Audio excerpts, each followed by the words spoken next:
नमस्कार दोस्तों, स्वागत है आपका अपने YouTube channel target civil services में।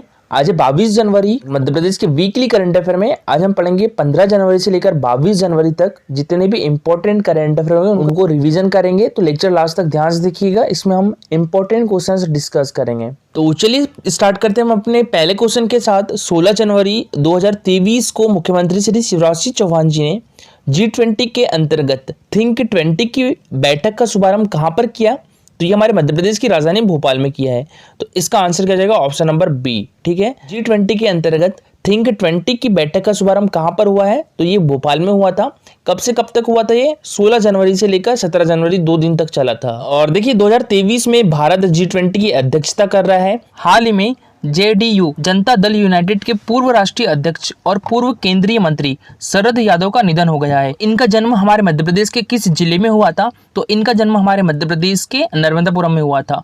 तो इसका आंसर हो जाएगा ऑप्शन नंबर ए। ठीक है, इनका जन्म नर्मदापुरम में हुआ था और अभी इनका परिवार है वो कहाँ पर रह रहा है? छतरपुर डिस्ट्रिक्ट में रह रहा है। ठीक है, देखिए ये JDU के पूर्व राष्ट्रीय अध्यक्ष भी रह चुके हैं और पूर्व केंद्रीय मंत्री भी रह चुके हैं शरद यादव जी। और ये देश के एकमात्र ऐसे व्यक्ति है जो 3 राज्यों से सांसद रह चुके हैं। कौन कौन से? एक तो बिहार से, एक मध्य प्रदेश से और एक उत्तर प्रदेश से।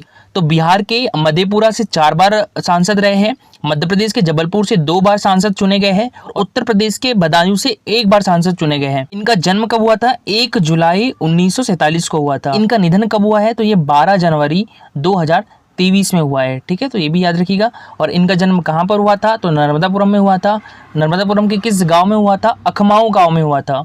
और देखिए अटल बिहारी वाजपेयी जी का जन्म कहाँ पर हुआ था? तो ये ग्वालियर डिस्ट्रिक्ट में हुआ था। ठीक है, और अटल बिहारी वाजपेयी जी का संबंध किस पार्टी से था? बीजेपी से था। और बीजेपी की इनके द्वारा स्थापना की गई थी कब? 1980 में स्थापना की गई थी। क्वेश्चन MPPSC में पूछा जा चुका है। ठीक है, तो अटल बिहारी वाजपेयी जी का जन्म कहाँ पर हुआ था? ग्वालियर में। कब हुआ था? तो 25 दिसंबर 1924 को हुआ था। ठीक है, 25 दिसंबर 1924 को हुआ था। और यह 1996 में भारत के 11वें प्रधानमंत्री बने और 2015 में इन्हें भारत रत्न से भी सम्मानित किया गया था। और देखिए हमारे मध्य प्रदेश की प्रथम महिला मुख्यमंत्री कौन थी? उमा भारती। तो उमा भारती जी का जन्म कहाँ पर हुआ था? टीकमगढ़ डिस्ट्रिक्ट में हुआ था। ठीक है, ये मध्य प्रदेश की प्रथम महिला मुख्यमंत्री 2003 में रही है। और इनकी प्रमुख पुस्तकें कौन कौन सी है? एक तो स्वामी विवेकानंद और पीस ऑफ माइंड। यहाँ भोपाल की बात करें तो देखिए भोपाल से मौलाना बरकतुल्लाह का भी जन्म कहाँ पर हुआ था? तो ये भोपाल में जन्म हुआ था इनका। और यह गदर पार्टी जिसकी स्थापना कब हुई थी? 1913 में। तो इसके भी संस्थापक सदस्य रहे हैं। और भोपाल में ही भोपाल स्टेट के पहले मुख्यमंत्री रहे शंकर दयाल शर्मा जी का भी जन्म हुआ था। ठीक है, और ये भारत के 90वें राष्ट्रपति भी रहे हैं। कब से कब तक? 1992 से लेकर 1997 तक। हाल ही में Bhopal literature and art festival का आयोजन कब से कब तक किया जा रहा है? तो ये 13 जनवरी से लेकर 15 जनवरी 2023 तक किया जा रहा है। तो इसका आंसर हो जाएगा ऑप्शन नंबर बी। ठीक है, Bhopal literature and art festival का आयोजन 13 जनवरी से लेकर 15 जनवरी 2023 तक किया जा रहा है। और कहाँ पर किया जा रहा है? तो ये हमारे मध्य प्रदेश की राजधानी भोपाल में किया जा रहा है। लोकरंग समारोह का भी आयोजन कहाँ पर किया जाता है? तो ये भोपाल में किया जाता है। राष्ट्रीय रामलीला समारोह का आयोजन भी कहाँ पर किया जाता है? तो ये भोपाल में किया जाता है। दुर्लभ वाद विनोद का आयोजन भी भोपाल में किया जाता है। गमक महोत्सव का आयोजन भी कहाँ पर किया जाता है? तो ये भोपाल में किया जाता है। और भोजपाल महोत्सव का आयोजन भी भोपाल में किया जाता है। लिटरेचर गजेटियर बनाने वाला देश का पहला राज्य कौन सा है? तो वो भी मध्य प्रदेश है। खादी उत्सव 2023 का आयोजन कहाँ पर किया जा रहा है? तो ये हमारे मध्य प्रदेश की राजधानी भोपाल में किया जा रहा है। तो इसका आंसर हो जाएगा ऑप्शन नंबर बी। इसका आयोजन कब से कब तक किया जाएगा? तो इसका आयोजन 13 जनवरी से लेकर 23 जनवरी तक किया जाएगा। इसका पहला संविधान पार्क हमारे मध्य प्रदेश के किस जिले में बनेगा दोस्तों? तो ये देवास में बनेगा। तो इसका आंसर हो जाएगा ऑप्शन नंबर सी। ठीक है, देवास। इस राष्ट्रीय उद्यान से विस्थापित ग्राम को पूर्ण राजस्व ग्राम का दर्जा दिया जाएगा। तो किस राष्ट्रीय उद्यान से विस्थापित ग्राम को दोस्तों? कूनो पालमपुर राष्ट्रीय उद्यान से विस्थापित ग्राम को दोस्तों पूर्ण राजस्व का दर्जा दिया जाएगा। तो इसका आंसर क्या जाएगा? Option number B. ठीक है, कूनो पालमपुर राष्ट्रीय उद्यान। देश का सबसे बड़ा वेटरनरी अस्पताल किस राष्ट्रीय उद्यान में बनाया जाएगा दोस्तों? तो ये बनाया जाएगा कूनो पालमपुर राष्ट्रीय उद्यान में। तो इसका आंसर हो जाएगा ऑप्शन नंबर बी। ठीक है, कूनो पालमपुर राष्ट्रीय उद्यान। शास्त्रीय नृत्य के क्षेत्र में राष्ट्रीय कालिदास सम्मान 2021 से किसे सम्मानित किया गया है? तो ये डॉक्टर पुरु धादिच को। तो इसका आंसर क्या हो जाएगा? ऑप्शन नंबर ए। डॉक्टर पुरु धादिच को शास्त्रीय नृत्य के क्षेत्र में राष्ट्रीय कालिदास सम्मान 2021 से सम्मानित किया गया है। ये सबसे पहले हम बात करें राष्ट्रीय कालिदास सम्मान की, तो इसकी शुरुआत कब से की गई थी? ये 1980-81 से की गई थी और ये 4 क्षेत्रों में दिया जाता है। कौन कौन से? एक तो शास्त्रीय संगीत, रूपंकर कलाएं, शास्त्रीय नृत्य और रंगकर्म के क्षेत्र में दिया जाता है। सबसे पहले हम बात करें शास्त्रीय नृत्य के क्षेत्र में राष्ट्रीय कालिदास सम्मान 2021 से किसे सम्मानित किया गया है? डॉक्टर पुरुद हदीज को, और इनका संबंध इंदौर डिस्ट्रिक्ट से है। अब बात करें हम यहाँ पर रंगकर्म के क्षेत्र में राष्ट्रीय कालिदास सम्मान 2021 से किसे सम्मानित किया गया है? रंगकर्म के क्षेत्र में ये राजीव वर्मा को, और राजीव वर्मा का संबंध किस डिस्ट्रिक्ट से है? तो भोपाल डिस्ट्रिक्ट से है। अब बात करें हम यहाँ पर रूपंकर कलाएं के क्षेत्र में राष्ट्रीय कालिदास सम्मान 2021 से किसे सम्मानित किया गया है? वासुदेव कामत को, और वासुदेव कामत का संबंध पुणे से है। अब बात करें यहाँ पर शास्त्रीय संगीत के क्षेत्र में राष्ट्रीय कालिदास सम्मान 2021 से किसे सम्मानित किया गया है? तो ये बुधादित्य मुखर्जी को, और बुधादित्य मुखर्जी का संबंध कोलकाता से है। तो देखिए शास्त्रीय नृत्य के क्षेत्र में पुरुद हदीज को, रंगकर्म के क्षेत्र में राजीव वर्मा को, रूपंकर कलाएं के क्षेत्र में वासुदेव कामत को, और शास्त्रीय संगीत के क्षेत्र में बुधादित्य मुखर्जी को प्रदान किया गया है राष्ट्रीय कालिदास सम्मान 2021। राष्ट्रीय कालिदास सम्मान की शुरुआत कब से हुई थी? 1981 से हुई थी, और इसमें पुरस्कार राशि देखिए 2 लाख रुपए दी जाती है। लेकिन कुछ दिन पहले मुख्यमंत्री शिवराज सिंह चौहान ने जो तानसेन सम्मान है और कालिदास सम्मान है, इसकी राशि में वृद्धि कर 5 लाख रुपए करने की घोषणा की गई थी। ठीक है, मध्य प्रदेश के किस विभाग को ईज ऑफ डूइंग बिजनेस श्रेणी में गोल्ड स्कॉच अवार्ड मिला है? तो ये हमारे मध्य प्रदेश के एमएसएमई विभाग को। तो इसका आंसर हो जाएगा ऑप्शन नंबर बी। ठीक है, एमएसएमई विभाग, और एमएसएमई की फुल फॉर्म क्या होती है? Micro small and medium enterprises, यानी सूक्ष्म लघु एवं मध्यम उद्योग। और इसके अभी मंत्री कौन है दोस्तों हमारे मध्य प्रदेश के? तो ये है श्री ओम प्रकाश सकलेचा। पैक्स को कंप्यूटरीकृत करने वाला देश का पहला राज्य कौन सा है? तो ये है हमारा मध्य प्रदेश। तो इसका आंसर हो जाएगा ऑप्शन नंबर बी। ठीक है, मध्य प्रदेश पैक्स को कंप्यूटरीकृत करने वाला पहला राज्य है।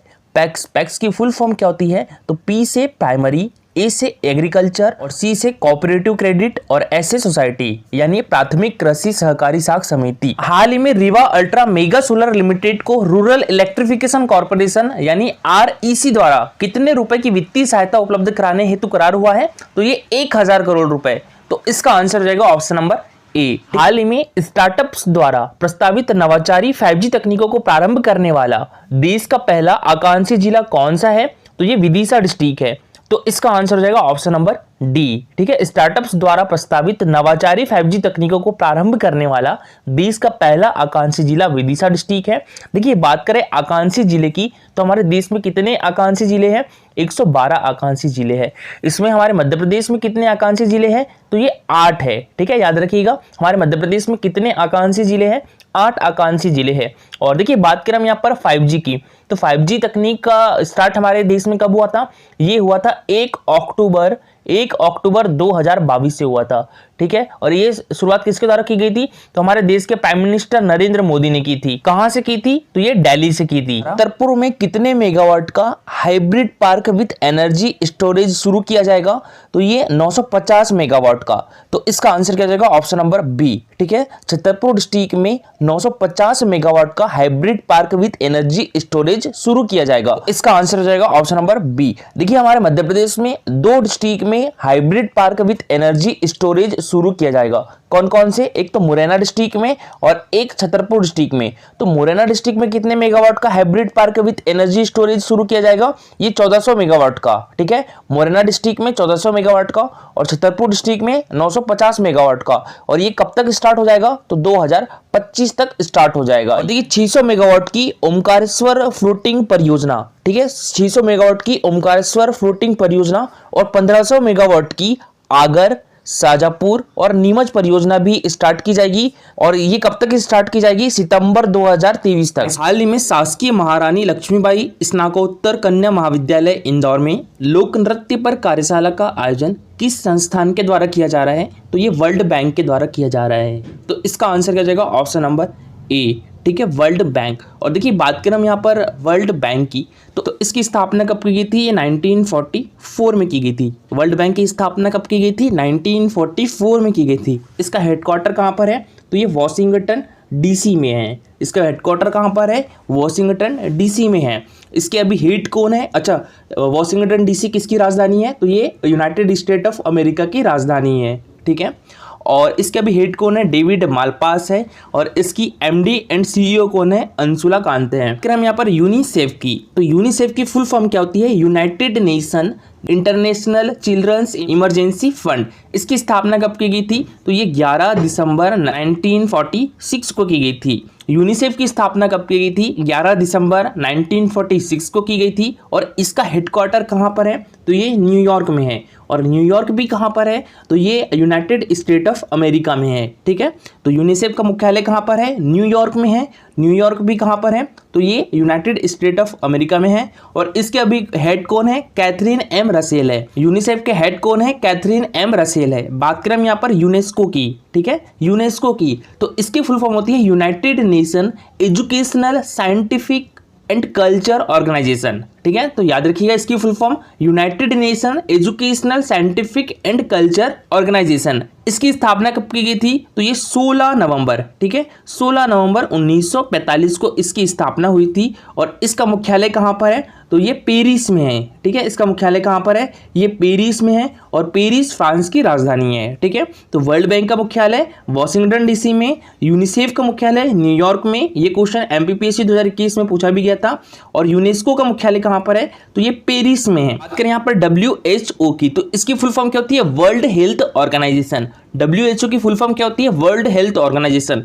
इसकी स्थापना कब की गई थी? 7 अप्रैल। इसकी स्थापना कब की गई थी? 7 अप्रैल 1948 को इसकी स्थापना की गई थी। और विश्व स्वास्थ्य दिवस भी 7 अप्रैल को मनाया जाता है। ठीक है, और इसका हेडक्वार्टर कहाँ पर है? तो ये जेनेवा स्विट्जरलैंड में। WHO का हेडक्वार्टर कहाँ पर है? जेनेवा स्विट्जरलैंड में है। इसके अभी हेड कौन है? टेड रोड अधुनोम है। मध्य प्रदेश संस्कृति विभाग के द्वारा राष्ट्रीय कबीर सम्मान 2021 से किसे सम्मानित किया गया है? तो ये डॉक्टर श्याम सुंदर दुबे को। तो इसका आंसर हो जाएगा ऑप्शन नंबर ए। ठीक है, अभी हाल ही में हमारे मध्य प्रदेश संस्कृति विभाग के द्वारा राष्ट्रीय कबीर सम्मान 2021 से डॉक्टर श्याम सुंदर दुबे को सम्मानित किया गया है। बात करें हम यहाँ पर राष्ट्रीय कबीर सम्मान की, तो ये किस क्षेत्र में दिया जाता है? तो ये भारतीय कविता क्षेत्र में दिया जाता है। और इसकी स्थापना कब की गई थी? तो ये 1986 में की गई थी। पुरस्कार राशि कितनी दी जाती है? तो 3 लाख रुपए दी जाती है।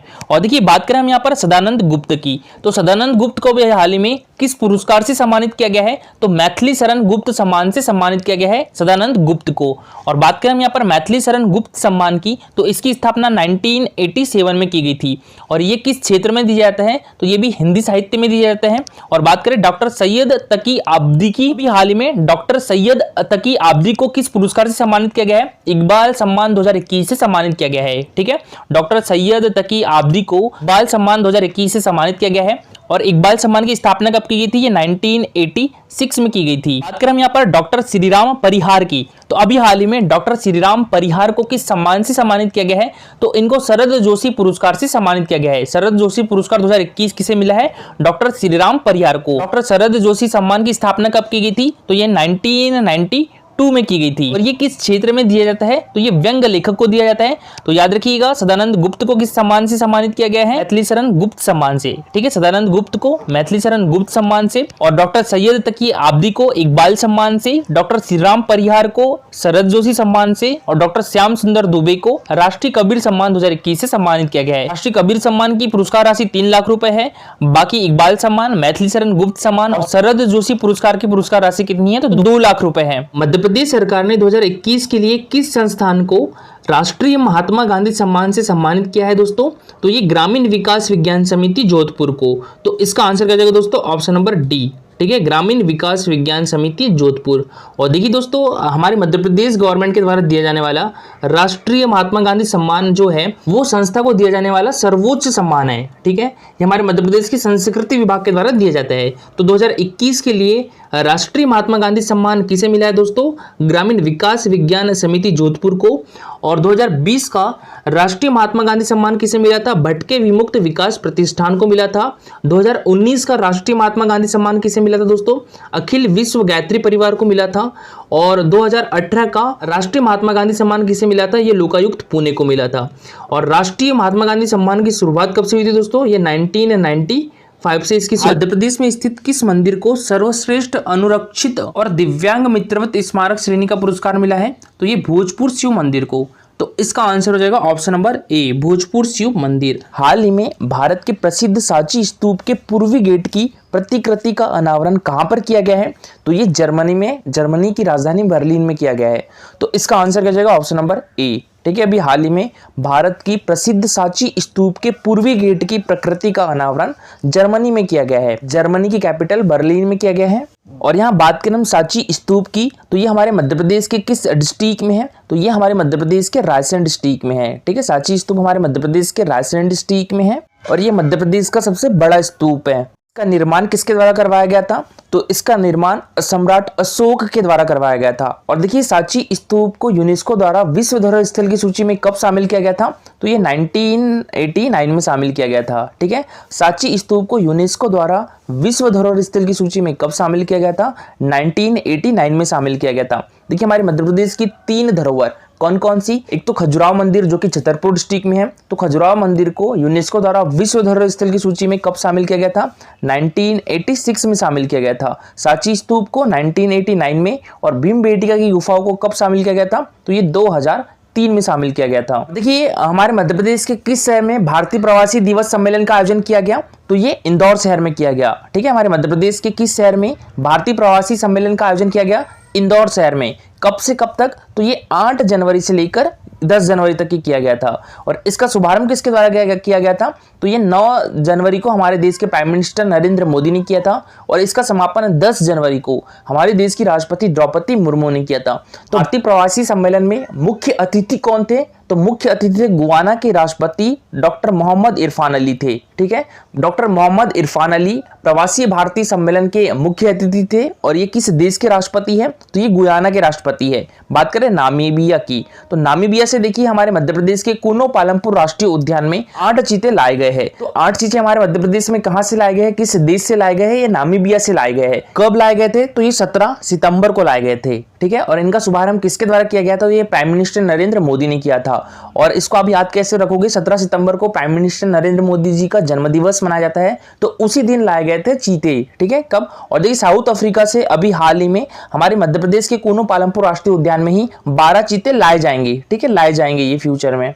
और कुनो पालमपुर राष्ट्रीय उद्यान हमारे मध्य प्रदेश के किस डिस्ट्रिक्ट में है? तो श्योपुर डिस्ट्रिक्ट में है। कुनो पालमपुर राष्ट्रीय उद्यान हमारे मध्य प्रदेश के श्योपुर डिस्ट्रिक्ट में है। और देखिए इसे राष्ट्रीय उद्यान का दर्जा कब प्राप्त हुआ था? तो 2018 में प्राप्त हुआ था। ये भी याद रखिएगा, इंपॉर्टेंट है। और देखिए यहाँ पर सांची स्तूप से एक चीज और याद रखिएगा, हाल ही में सांची को मध्य प्रदेश की ग्रीन सिटी और सोलर सिटी बनाने का प्रस्ताव भी किया गया है। राष्ट्रीय खाद्य उत्सव 2023 का आयोजन मध्य प्रदेश के किस जिले में किया जा रहा है? तो ये हमारे मध्य प्रदेश की राजधानी भोपाल में किया जा रहा है। तो इसका आंसर क्या जाएगा? Option number B. ठीक है, भोपाल। नेक्स्ट क्वेश्चन है हमारा, हाल ही में मध्य प्रदेश का पहला थैला एटीएम कहां शुरू किया गया है? तो ये हमारे मध्य प्रदेश की आर्थिक एवं औद्योगिक राजधानी इंदौर में शुरू किया गया है। तो इसका आंसर क्या जाएगा? ऑप्शन नंबर ए। मध्य प्रदेश का पहला थैला एटीएम इंदौर में शुरू किया गया है।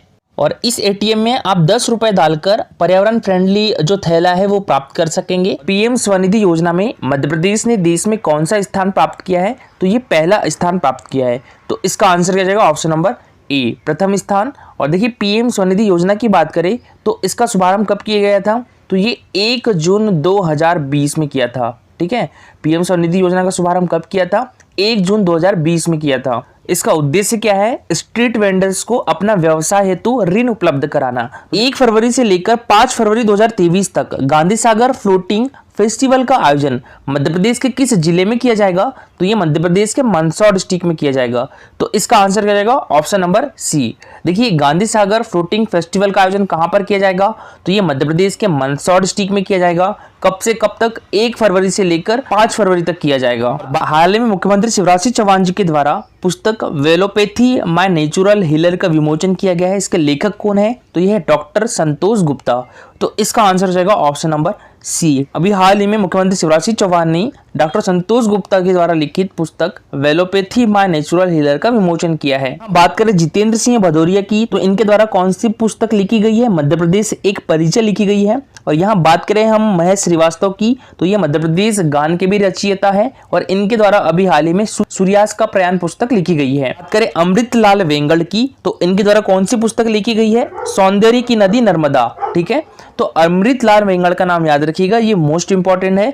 इनके द्वारा कौन सी बुक लिखी गई है? सौंदर्य की नदी नर्मदा। और देखिए बात करें हमारे मध्य प्रदेश की मुख्यमंत्री की, तो इनके द्वारा कौन सी बुक लिखी गई है? तो इनके द्वारा मध्य प्रदेश की विकास गाथा लिखी गई है। मुख्यमंत्री शिवराज सिंह चौहान ने मध्य प्रदेश की विकास गाथा लिखी है। और हमारे मध्य प्रदेश के पूर्व मुख्यमंत्री कौन? कमलनाथ। कमलनाथ ने कौन सी बुक लिखी है? भारत की शताब्दी। ठीक है, कमलनाथ ने भारत की शताब्दी लिखी है। ये हमारे मध्य प्रदेश की पूर्व राज्यपाल कौन थी? आनंदीबेन पटेल। आनंदीबेन पटेल ने कौन सी बुक लिखी थी? प्रयास प्रतिबिंब। और हमारे मध्य प्रदेश के पूर्व राज्यपाल लालजी टंडन थे, तो इनके द्वारा कौन सी बुक लिखी गई थी? अनकहा लखनऊ। नेक्स्ट क्वेश्चन है हमारा, 8वें अंतर्राष्ट्रीय विज्ञान महोत्सव 2023 का आयोजन कहां पर किया जाएगा? तो ये हमारे मध्य प्रदेश की राजधानी भोपाल में किया जा रहा है। कब से कब तक? 21 जनवरी से लेकर 23 जनवरी तक किया जा रहा है। ठीक है, तो इसका आयोजन कब से कब तक किया जाएगा? 21 जनवरी से लेकर 23 जनवरी तक किया जाएगा। कहां पर? भोपाल में। और देखिए हमारे मध्य प्रदेश में पहली बार अंतर्राष्ट्रीय विज्ञान महोत्सव का आयोजन किया जा रहा है। और ये कौन सा संस्करण है? तो ये 8वां संस्करण है। इसकी शुरुआत कब हुई थी? 2015 से हुई थी। इसकी शुरुआत कब से हुई थी? 2015 से हुई थी। देखिए ये है हमारा Telegram channel target civil services, तो इस पर डेली क्विजेस होते हैं, तो इसमें आप भी पार्टिसिपेट कर सकते हो दोस्तों। टेलीग्राम चैनल की लिंक आपको हमारे वीडियो के डिस्क्रिप्शन बॉक्स में मिल जाएगी। और दोस्तों लेक्चर अच्छा लगा हो तो लाइक और शेयर जरूर करिएगा। अगर आप इस चैनल पर नए हो तो सब्सक्राइब भी कर लीजिए। Thank you so much for watching this video.